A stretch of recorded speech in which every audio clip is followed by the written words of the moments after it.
Fahandej. I work with the Baha'i International Community's United Nations office here in Geneva, Switzerland. We work at the BIC on a number of different issues. We represent the Baha'i community worldwide at the United Nations, and one of the issues that we follow is human rights and human rights as it relates to freedom of religion or belief, and especially defending the Baha'is in Iran and other countries where they're being persecuted.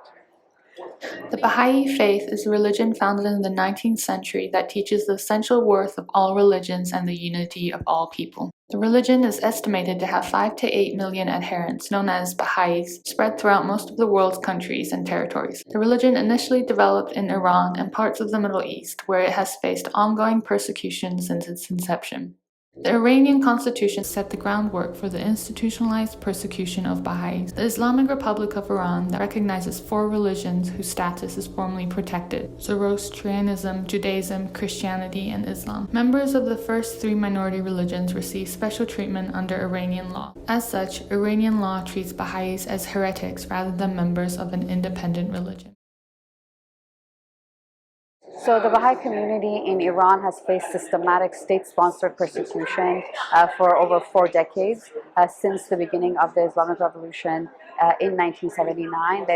Over 200 Baha'is were executed in Iran in the early years of the revolution, and following the revolution, hundreds of Baha'is were expelled from universities, from their jobs, and they continue to be arrested and imprisoned for many years, and they continue to be denied the right to higher education and public employment.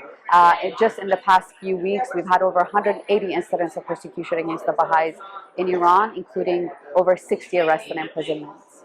Members of the Baha'i community, who are Iran's largest non-Muslim religious minority, have been subjected to unwarranted arrests, false imprisonment, beatings, torture, unjustified executions, confiscation and destruction of property, denial of employment, denial of government benefits, denial of civil rights and liberties, and denial of access to higher education. In 1991, an official policy was adopted by the Supreme Revolutionary Cultural Council and approved by Iran's supreme leader, which clearly states that the state's dealings with the Baha'i must be in such a way that their progress and development are blocked. Additionally, Iranian authorities have used the fact that the Baha'i religion's headquarters is in the city of Haifa in Israel to denounce the faith and falsely accuse its community of espionage. In the past few months, we've seen that really many groups and populations in Iran are facing the same types of persecutions and discriminations that the Baha'is have been facing over the past 4 decades.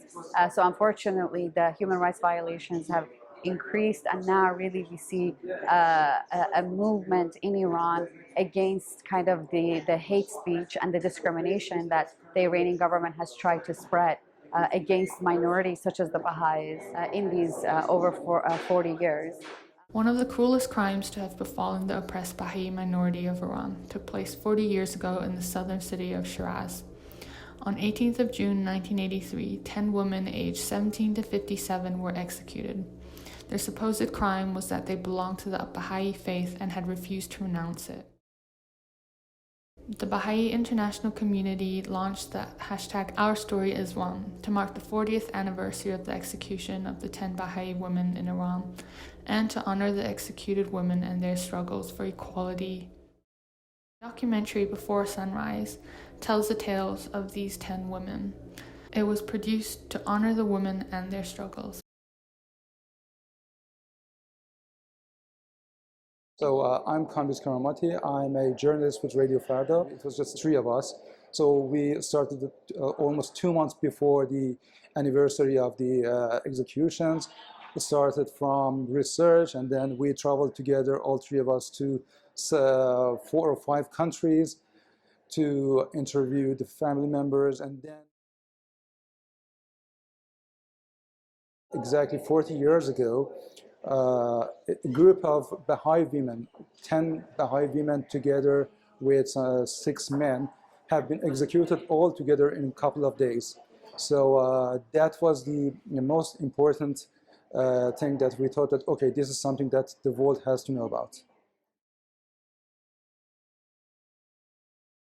At RFERL, basically, we've got a mission which is being the voice of the voiceless, and of course to be the champion of human rights.